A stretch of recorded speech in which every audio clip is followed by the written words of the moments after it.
Pero bago tayo magpatuloy ay pakilike ang ating video. Ganun din ang subscribe button, pati na rin ang bell icon para lagi kayong updated sa mga parating ko pang mga uploads.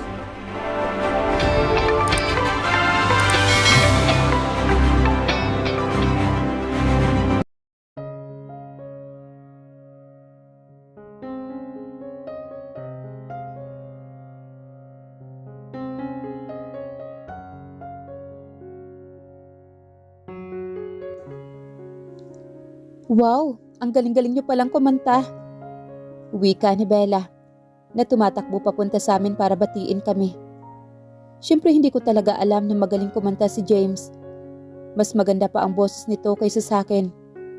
Tinignan ko si James pero nakaupo na ito habang nasa kandungan si Jan. Kaya naman pala confident si Clyde. Napahiya tuloy ako sa sarili ko dahil kung ano-anong iniisip ko patungkol kay James. Umupo ako sa tabi niya. Naging maayos naman ang party. Natutulog na ba siya? Tukoy ko kay Jan na nakayakap sa ama. Oo, I think we need to go para maayos na ang tulog niya. Suhestyon naman ito. Ibigay mo na lang sa akin si Jan at ako nang bahala sa kanya at maaari kang manatili dito. Sa kanila kung gusto mo. No, papasok tayo sa loob ng sabay. Sabi nito sa baritonong boses. Nagpaalam muna kami sa kanila. Kanina pa kasi nauna si Bella at Jack. Since Bella is pregnant, ang naiwan na lang ay si Sus at si Clyde. Sabi nila, susunod na lang daw sila kapag umuwi na lahat ng bisita nito. Pinalitan ko si Jan ng damit kahit na natutulog na ito. Pwede bang bukas mo na lang siya palitan? Baka magising siya. Binaling ko ang tingin ko sa kanya na nasa likod ko. Hindi pwede. Basta ng pawis ang likod niya kaya kailangan ko siyang palitan ng damit. Maingat kong binihisa naman si Jan. Nakahinga naman ako ng maluwag nang hindi ito magising. Pagkatapos kong bihisan si Jan ay binalingan ko ng tingin naman si James. At muntik na akong tumakbo palabas nang makita ko siyang naka-boxer shorts lang. James, ano pa? May CRO? Bakit dito ka sa labas naghubad? Tinakpan ko ang mga mata ko. Ramdam ko ang pamumula ng pisngi ko sa imahinasyon na nakahubad si James sa harapan ko. Stop acting like a virgin, Samantha. Nakita mo akong hubot-hubad kaya bakit ngayon ka lang umaarte na parang ngayon mo lang ako nakita na nakahubad? Parang galit na sabi nito. At bakit naman siya magagalit sa akin? Well, Mr. Ruiz, iba ngayon sa dati no? Magsuot ka nga ng disenteng damit mo. Gusto mo bang hubarin ko ang boxers ko at maglakad-lakad dito ng hubot-hubad? Gusto mo ba yun, Samantha? Minulat ko ang mga mata ko at nakita ko siyang ilang pulgada lang ang layo sa akin. Tumingin ako sa mga mata niya at nakatingin siya sa akin na puno ng intensidad. Gusto kong alisin ang tingin sa kanya pero parang may magnet na nakakakonekta sa aming dalawa. Lumapit siya sa akin sabay hawak sa baywang ko. Ramdam ko ang aking sarili na nanginginig sa ilalim niya. Hiramdam na ramdam ko ang mabigat at hirap niyang paghinga. James, halos bulong na wika ko. Ginugulo mo ang sistema ko, Samantha. Wala kang ginagawa pero binabaliw mo ang isip ko. Parang hindi makapaniwalang sabi nito sa akin. Hindi ko alam kung anong sasabihin ko. Nauubusan na ako ng salita. Ang paraan ng pagtingin niya sa akin ay nagdulot ng panginginig papaba sa aking katawan. Unti-unting bumaba ang labi nito sa labi ko. Hahalikan niya ba ako? Ipinikit ko ang mga mata ko nang maramdaman ko ang paglapat niya. Their lips are mine. Naramdaman kong hinalikan niya ako. Tulad ng dati tila huminto sa paggalaw ang mundo ko. Pinulupot niya ang mga braso ko sa leeg niya. At hinila ako papalapit sa kanya. Akin ang puso mo, katawan at kaluluwa mo, Samantha. Naiintindihan mo ba? Bumaon ang mangkuko sa likod niya habang dinadama ang kanyang mga halik. Nahigit ko ang paghinga ko nang pisilin niya ang aking dibdib. Hindi ko mapigilang mapaungol nang halikan niya ang tumanbad kong balikat. Sinipsip at nagiiwan ng mga marka dito. Wala akong pakialam kung may makakita sa amin. Ang mahalaga lang ay siya at si James. Hindi ko alam kung gaano kami katagal na nakatayo doon at naghahalikan. Tulad ng sinabi ko, nawala ang mundo sa paligid ko. Huminto ang oras. Naalimpungatan ako sa pakiramdam ng katawan niya na lumapat sa akin, sa kanyang bango at sa sarap ng kanyang mga labi. Napamura ito, pero patuloy pa rin sa paghalik sa leeg ko. Wala akong pakialam kung mag-iiwan man ito ng kiss mark doon. Aalisin na sana niya ang bra ko nang marinig naming umiiyak si Jan. Agad kong naitulak naman si James. Agad akong pumunta kay Jan. Ramdam ko pa ang mainit niyang haplos sa katawan ko. Ang nangyari ay hindi ko kontrolado. Ramdam ko pa rin ang nagliliyab kong katawan. Narinig ko siyang huminga ng malalim. Babalik muna ako sa party. Matulog ka na. Huwag mo na akong hintayin. Pagsaralan na ng pinto ang narinig ko. Pagkalabas niya ay agad akong huminga ng malalim. Mabuti na lang at hindi nagising si Jan sa pagkakatulog nito. Agad akong pumasok sa banyo at tiningnan ang mukha ko sa salamin.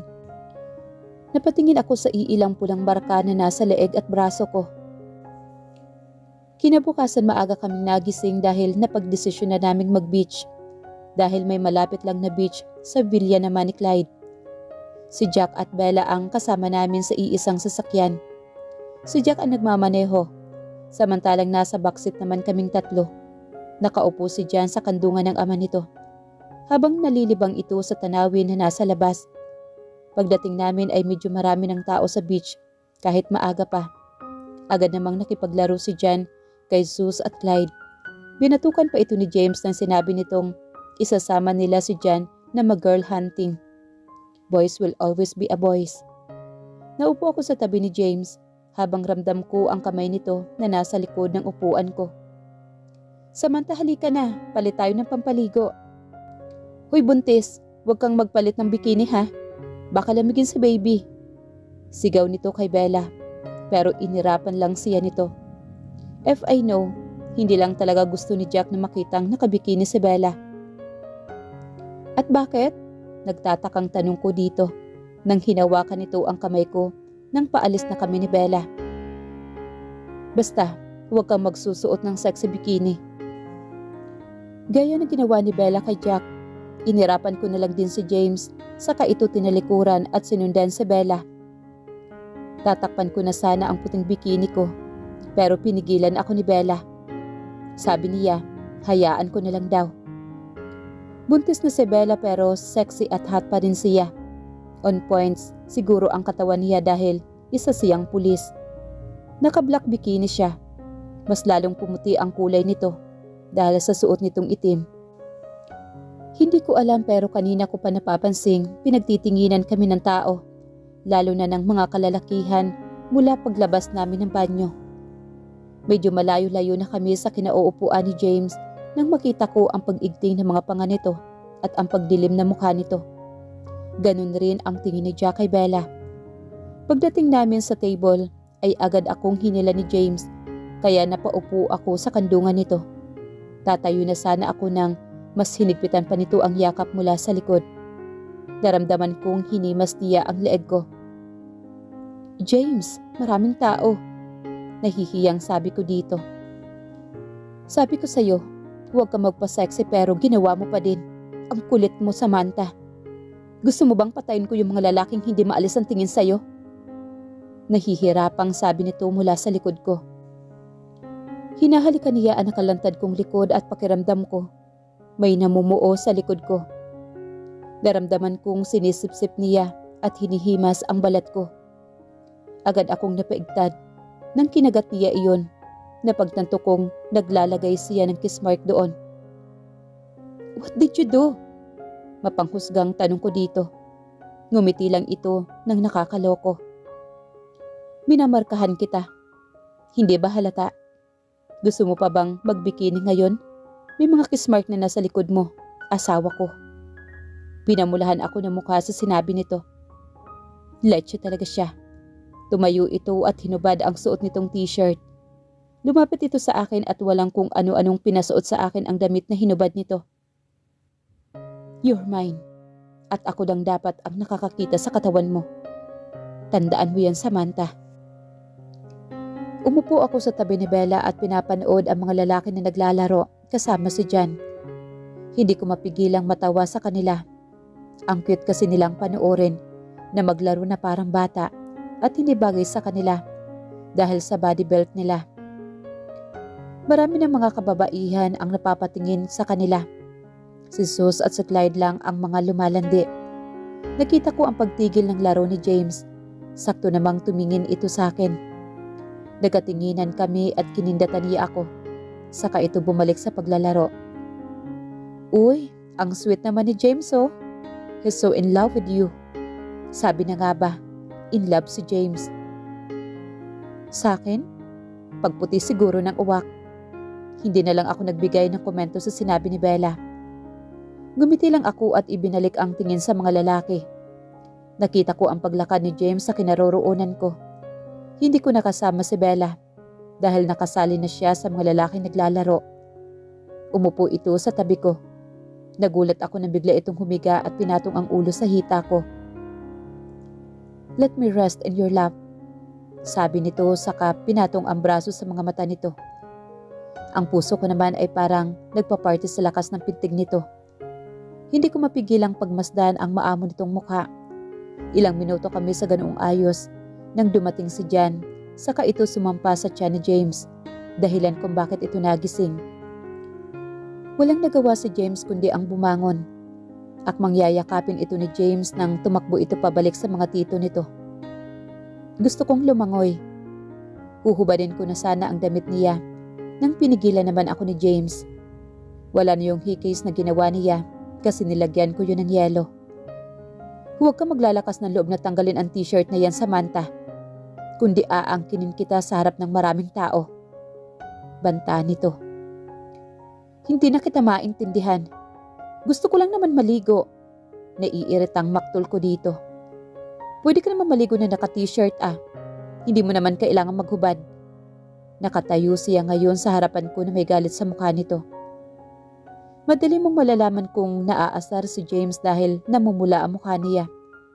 Bumalik na lang ako sa pagkakaupo ko. Anong silbi ng bikini kung hindi ko naman pala mapapakita? Parang bakla, masyadong pakialamero. Hapon na nang umuwi kami galing sa beach. Nagpahinga na lang kami ng kaunti sa villa ni Clyde. Saka kanya-kanya kaming umalis. Nagpaiwan naman si Clyde since may mahalagang bagay pa daw siyang gagawin sa Italy. Sabay kaming lahat na pumunta sa airport. Naghihintay sa pagdating namin doon ang dalawang private plane na pagmamay-ari ni James at Jack. Sa kanila kay Jack na lang din nakisabay si Sus. Madaling araw na nang dumating kami sa bahay. Agad na ipinasok ni James si Jan sa kwarto nito, samantalang ako naman ay nauna na sa kwarto namin. Siguro dala ng pagod kaya mabilis akong nakatulog. Hindi ko nga naramdaman ang pagpasok ni James. Pagmulat ko ng mga mata, isang mabigat na bagay ang naramdaman kong nakadagan sa tiyan ko. Braso iyon ni James. Napakapayapa at gwapo niyang tingnan habang natutulog. Parang buong gabi niya akong niyakap mula sa likuran. Napangiti ako. In love na ba siya sa akin ngayon? Hindi ko maiwasang umasa. Agad kong ginawa ang early morning routines ko bago ako bumaba. Maaga pa naman at gusto ko silang ipagluto ng umagahan. Hinahalo ko ang mga sangkap ng pancake nang maramdaman kong may yumakap sa akin mula sa likod. Good morning. Saka nito siniksik ang mukha sa leeg ko. Ang sarap sa pakiramdam. May ibig bang sabihin yun? Gusto ko siyang tanungin tungkol sa amin. Pero ayoko. Ayokong umasa. Ngunit hindi ko din naman mapigilang umasa. Bakit ang hirap magmahal? Anong iniisip mo? Tanong nito. Siguro napansin nito ang malalim kong pagbuntong hininga. Wala. Pwede bang pakitingnan si Jan? Baka gising na siya. Nakayakap pa rin siya sa likod ko. Okay, fine. Hindi ko mapigilang tumawa sa inakto nito. Para kasing bata. Nasa school na si Jan at kami naman ni James ang nag-aayos ng sarili. Tinanong ko siya kung pwede akong bumisita sa cafe at pumayag naman siya. Pero dapat sabay daw kaming mag-lunch. Kaya wala akong nagawa kundi ang tumango na lamang.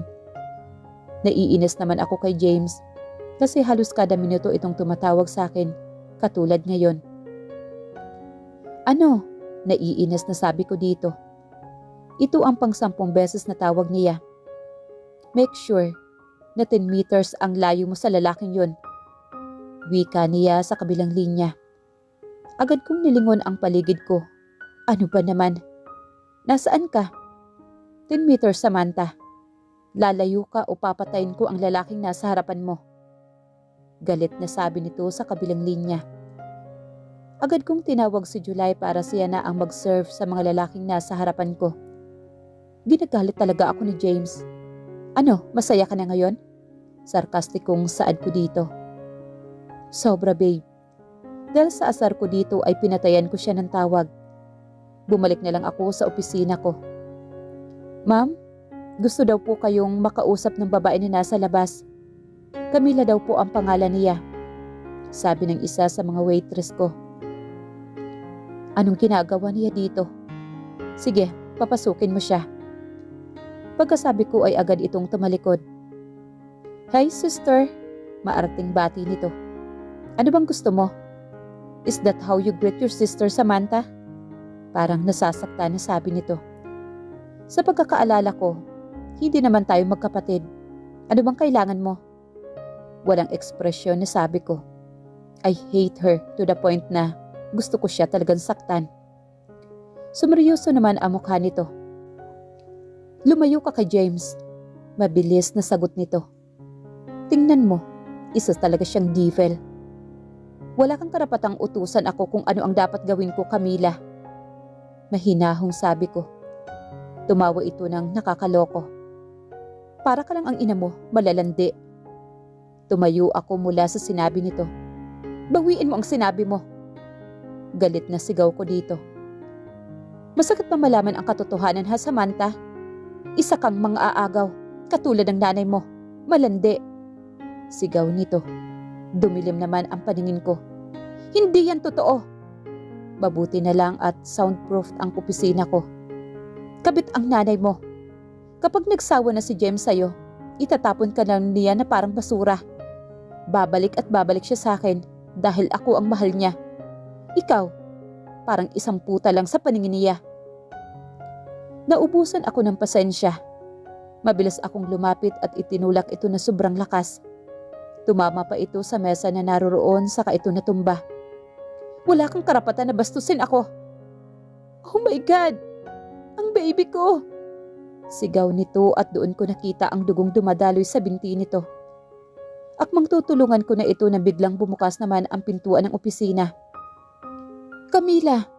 Mabilis itong nilapitan ni James at kinarga. Diyos ko! Anong ginawa ko? Iligtas niyo po ang baby, Lord. Agad akong lumabas at sinundan si James. Nakarga-karga si Ate Camila na walang malay. May mga napapatingin sa amin pero hindi ko na pinapansin. Ako ang magdadrive. Agad kong kinuha ang susi ng sasakyan ni James. Nasa likod sila nakaupo at mula sa review mirror, kitang-kita ko ang pag-alala sa mukha ni James. Masakit. Mabilis kaming dinaluhan ng mga doktor pagdating namin. Agad diniretso si Ate Camila sa operating room. Takot ako sa kung anumang mangyayari, pero alam ng Diyos na wala akong kasalanan. Hindi man lang ako kinakausap ni James na tila bahagin lang ako doon. Parang binagsakan ng langit at lupa ang mukha nito. Agad itong napatayo nang lumabas ang doktor mula sa operating room.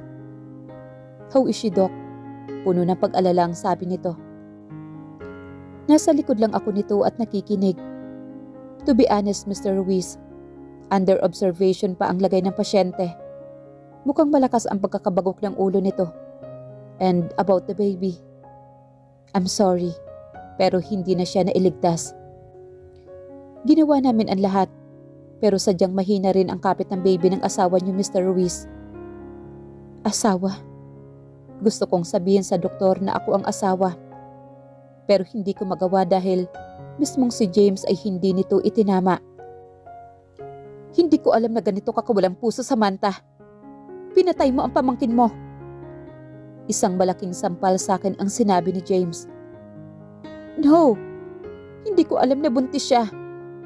Kung alam ko lang, hindi ko siya itutulak. Umiiyak na sabi ko. Sobrang down ang nararamdaman ko sa ngayon. Parang kasalanan ko lahat. Bullshit! Sa tingin mo ba maniniwala ako sa'yo? Galit na sabi nito. Hindi makapaniwalang tumingin ako dito. Para akong manhid sa sakit dahil ilang beses na akong nasasaktan.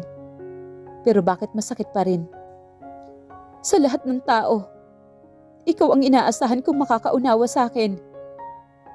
Alam ng Diyos na hindi ko sinasadya ang nangyari. Umiiyak na sabi ko. Baka isipin ng mga nurse na baliw ako pero wala akong pakialam. Kung pwede lang sanang pawiin ng luha ang sakit na nararamdaman ko ngayon.